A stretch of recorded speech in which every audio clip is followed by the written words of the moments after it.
अच्छा, कंफर्म खबर आई है और बहुत ही मजाक की बात है वैसे, और शर्मिंदगी की बात है हमारे लिए कि हम होस्ट थे और चैंपियंस ट्रॉफी के फाइनल में जो है होस्ट के कोई भी रिप्रेजेंटेटिव थे ही नहीं। और जो चेयरमैन साहब थे उन्होंने तो कह दिया कि वो बीमार हैं तो वो अवेलेबल नहीं होंगे। वो एक दिन पहले शायद खबर आ गई थी, लेकिन जाहिर बात है जब चेयरमैन साहब बीमार होते हैं तो उनके बिहाफ पे कोई ना कोई रिप्रेजेंटेशन तो होती है। तो मैं कहीं न्यूज़पेपर में ही पढ़ रहा था कि सीईओ साहब थे, लेकिन अनफॉर्चुनेटली उनको शायद स्टेज पे नहीं बुलाया गया या वो खुद स्टेज पे आने की उन्होंने जहमत नहीं की। तो जो क्लोजिंग सेरेमनी थी वो भी जो है इंडिया ने खुद ही जीत, कप भी जीत गए, क्लोजिंग सेरेमनी भी खुद मना ली। जय शाह साहब थे, इंडियन बीसीसीआई के चेयरमैन थे, और बाकी इंडियन रिप्रेजेंटेटिव्स थे। यहाँ तक कि एक और जो ताजुब की बात है, जो उनकी मिड इनिंग्स इवेंट हुआ, जो छोटी मोटी सी सेरेमनी हुई, उसमें भी जो सिंगर थे वो इंडियन थे। मतलब कोक स्टूडियो तक जो था इंडिया का था, हालांकि एक ही कोक स्टूडियो है पाकिस्तान का, जो मतलब पूरी दुनिया रिकग्नाइज करती है और जो अप्रिशिएट भी करती है। हम अपना कोक स्टूडियो भी चैंपियंस ट्रॉफी के फाइनल में रिप्रेजेंट ना करा सके। चैंपियंस ट्रॉफी की शुरुआत हुई इस चीज से कि हमने उसको होस्ट करना है, वो लड़ाई हुई, उसके बाद चैंपियंस ट्रॉफी हुई, खत्म हो गई, इंडिया जीत गया। इंडिया को क्रिटिसाइज किया, बड़ा जी सारा अपने ऊपर से मलबा गिरा दिया और दूसरी टीम पर डाल दिया। द फैक्ट स्टिल रिमेन्स, आप होस्ट थे चैंपियंस ट्रॉफी के, और आप होस्ट होके फाइनल में ही मौजूद नहीं थे। आपने सेरेमनी में पार्ट नहीं लिया, आपका कोई बोर्ड मेंबर नहीं था वहां पे जब कप दिया जा रहा था। उसके बाद मिड ऑफ द, जैसे आप बता रहे हैं, तो मैच जो सेरेमनी हुई उसमें आपका कोई भी टैलेंट मौजूद नहीं था। जो भी वहां पे इवेंट हुआ, म्यूजिक था मेरा ख्याल और इस तरह की और चीजें थी, आपका कोई टैलेंट ही मौजूद नहीं था। तो ताजुब की बात यह है कि इतनी जो छलांगे मारी जा रही थी पिछले 2 महीने से, बल्कि 1 डेढ़ साल से, कि हम होस्ट करेंगे, हम लड़ाई करेंगे, ये करेंगे, सोशल मीडिया पे, आपके टीवी चैनल्स पे आया, और जब मिल गए चैंपियंस ट्रॉफी, जी हमने हासिल कर लिया अपनी मर्जी से, तो वो इसलिए था सारा कि इन दी एंड हम फैंस को एज अ नेशन ये देखना पड़े, ये बेइज्जती और बदनामी के जी हम होस्ट भी हैं लेकिन हम फाइनल की सेरेमनी में ही मौजूद नहीं होंगे, हमारा कोई टैलेंट भी प्रेजेंट नहीं होगा, हम सेरेमनी का भी पार्ट नहीं होंगे। देखें, सारी चीजें एक तरफ, आपका कोई रिप्रेजेंटेशन नहीं फाइनल में और आपका कोई भी ऑफिशियल नहीं आया उधर, ये एक तरफ कर दें, साइड पे कर दें। जो मेन मसला है वो ये है कि जो 11 खिलाड़ी ग्राउंड में उतरते हैं ना, वो उन सब लोगों की नजरें उन पे होती हैं। तो अगर वो अच्छा परफॉर्म करेंगे तो ये सारी चीजें ब्लैंकेट के अंडर आ जाएंगी, अगर वो बुरा परफॉर्म करेंगे फिर आपको हर चीज बुरी लगेगी। तो वही जो 11 हैं वो थर्ड क्लास परफॉर्मेंस देते हैं। 30 साल बाद कोई टूर्नामेंट आपके मुल्क में आया, 2 मैचेस आपने खेले और दोनों मैचेस हार के आप टूर्नामेंट से बाहर हो गए, हालांकि आप होम कंट्री थे, होस्ट थे, सारे एडवांटेजेस आपकी तरफ थे। मतलब 30 साल बाद आप इमेजिन करें कोई टूर्नामेंट आ रहा है, लोगों ने उम्मीदें लगाई होती हैं, आसें लगाई होती हैं, लेकिन एज यूजुअल पाकिस्तान टीम का काम है दिल तोड़ना हमारा। तो अगर यही 11 खिलाड़ी अच्छी परफॉर्मेंस करते तो आज ये चीजें हमें देखने को ना मिलती। मजा आता है ये बातें सुन के जब आप अपनी हार का मलबा किसी और पे डालते हैं, वो भी उस पे जो जीता हुआ नेशन है। आप इंडिया को क्रिटिसाइज कर रहे हैं कि जी दुबई एडवांटेज था, सारा वक्त दुबई में रहे और सुकून से खेले, ये क्या बात है, इतनी गलत बात है, ये सब कुछ। भाई आप तो पाकिस्तान में अपने होम में ही पहला मैच हार गए न्यूजीलैंड से। न्यूजीलैंड वो टीम जिससे आप पता नहीं पिछले 3 4 महीने से खेलते आ रहे हैं, शायद टेस्ट सीरीज में पीछे खेली, वो भी वाइट वॉश हुए ऑलमोस्ट, या हो गए वाइट वॉश। वनडे सीरीज हुआ, वो भी आप हार गए, और आप जाके आप कराची में खेले, वो भी हार गए। आपका जो सो कॉल्ड पीसीएल है, जो आप कहते हैं जी पाकिस्तान का सबसे बड़ा लीग है और हम जो है आईपीएल के कंपैरिजन में खेलते हैं और हम बड़ी डोमिनेंट लीग है, वो सारा पीसीएल जो है, as an known as PSL, वो सारा जो है पाकिस्तान में होता है। कराची में और लाहौर में सारे मैचेस खेले जाते हैं, यही प्लेयर्स खेलते हैं। तो क्या परफॉर्मेंस है, क्या वहां खेल के ये सीखते नहीं है? सारी जिंदगी पाकिस्तान ने दुबई खेला, यही सारे लड़के मेरे पास पिछले 5 6 साल से खेलते आ रहे हैं दुबई में। तो इनको क्या दुबई के एडवांटेज डिसएडवांटेज का नहीं पता था?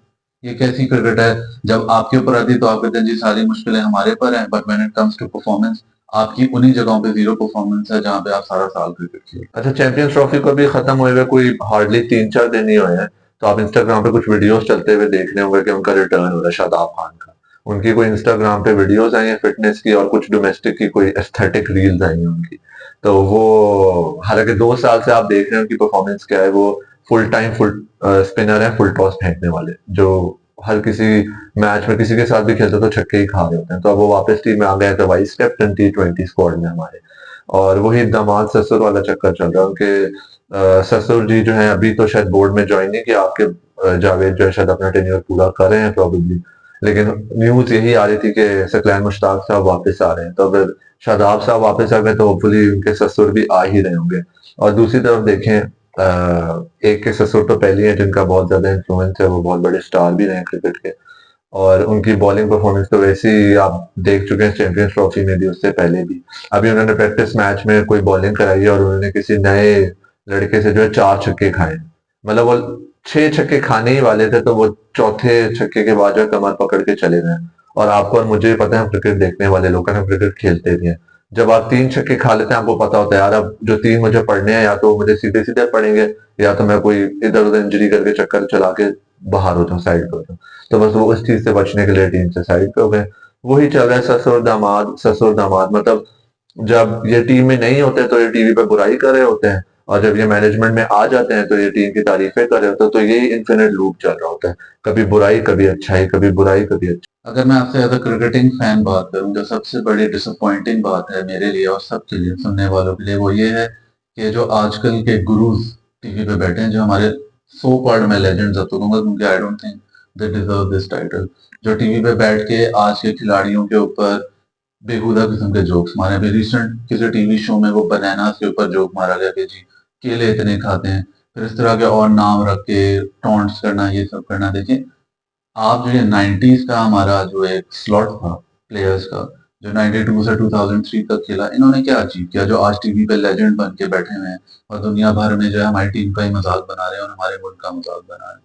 92 से 2003 तक इनमें से कोई भी वर्ल्ड कप नहीं जीता। ये सारे कैप्टन रहे, ये सारे मेन टीम प्लेयर्स रहे, ये कुछ भी नहीं जीत सके। सिर्फ 92 में हम एक वर्ल्ड कप जीते ड्यू टू इमरान खान, और 2009 में हम T20 वर्ल्ड कप जीते ड्यू टू यूनुस खान। दोनों कैप्टन्स का रोल था और ये प्लेयर्स खुद एडमिट करते हैं। उसके अलावा हमारी क्या अचीवमेंट है? आपकी इन्हीं बातों की वजह से इंटरनेशनल मीडिया में आपका मजाक बनता है और लोग बाकायदा जो है वो कोट करते हैं कि जी पाकिस्तान के लेजेंड्स ने इस शो पे ये बात कही है और देखें पाकिस्तान टीम जो है एक जोक बन के रह गई है। बात इतनी सी है कि आप ये देखें, कभी आपने ये सुना है कि सुनील गावस्कर या सचिन तेंदुलकर जो है वो किसी जूनियर प्लेयर का मजाक उड़ा रहे हैं? सुनील गावस्कर क्रिटिसाइज करते हैं, बड़ा सख्त करते हैं, लेकिन टू द पॉइंट करते हैं। और इसी तरह कभी किसी जूनियर इंडियन प्लेयर को सुना है आपने सीनियर्स का मजाक उड़ाते हुए? बिकॉज दे नो कि भाई चाहे जूनियर है या सीनियर है, ये मुल्क का सरमाया है और ये हमारी रेपुटेशन है और मुल्क और क्रिकेट का एज अ होल नाम है, तो इसकी बदनामी नहीं की जा सकती। अभी रिसेंटली जो है युवराज सिंह के फादर, उनकी अपनी इंडिया में जो है अकेडमी है, वो यही बात कहते हैं। वो कहते हैं जी आप टीवी पे बैठ के इतने लेजेंड हो के आप सब टीम का मजाक उड़ा रहे हैं, आपने किया ही क्या है? आप आज तक कोई नया टैलेंट लेके आए या for the improvement in board या क्रिकेट आपने कुछ रोल किया है? उन जैसा शख्स कह रहे हैं कि मुझे 1 साल दे दे, मैं पाकिस्तान टीम को खड़ा कर दूंगा। और आप यहाँ जब आपसे पूछा जाता है भाई आप क्यों नहीं आके रोल प्ले करते बोर्ड को इम्प्रूव करने के लिए, टीम को इम्प्रूव करने के लिए, आप कहते हैं जी हम तो सियासत के माहौल में काम नहीं कर सकते।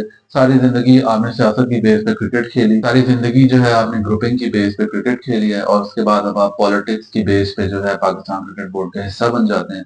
आज जो टीवी पे बैठे हैं वो कल जाके बोर्ड में बैठ जाएंगे, और अभी जो बोर्ड में वो कल आके टीवी पे बैठ जाएंगे, एक दूसरे को क्रिटिसाइज करते रहेंगे, कुर्सियां बदलते रहेंगे। तो वही म्यूजिकल चेयर चल रहा है और इसी तरह से क्रिकेट हमारी बर्बाद हो रही है। दुख जो है वो फैंस को हो रहा है, और ना सिर्फ हमें दुख हो रहा है बल्कि इंटरनेशनली लोग डिसअपॉइंटेड है। इंडिया के अपने जो है इन्हीं के शो में बैठ के कह रहे हैं "भाई, पाकिस्तान क्रिकेट किधर जा रही है, मजा ही नहीं रहा अब उस क्रिकेट का, इतनी अच्छी टीम, इतना पोटेंशियल अब भी है, लेकिन वही प्लेइंग स्टाइल जो है वो बिल्कुल ऑफ"। अच्छा, मुझे एक बात समझ नहीं आई है।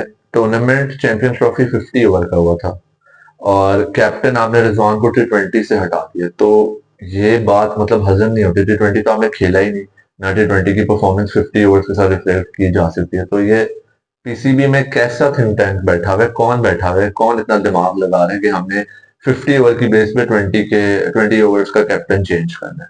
अब आपने सलमान अली आहा को कैप्टन बना दिया, जिस बेचारी की खुद जगह नहीं बनती T20 स्क्वाड में। वो वनडे और टेस्ट का आपका अच्छा प्लेयर है, आप उसको इधर कप्तानी देके जो है बर्बाद करें।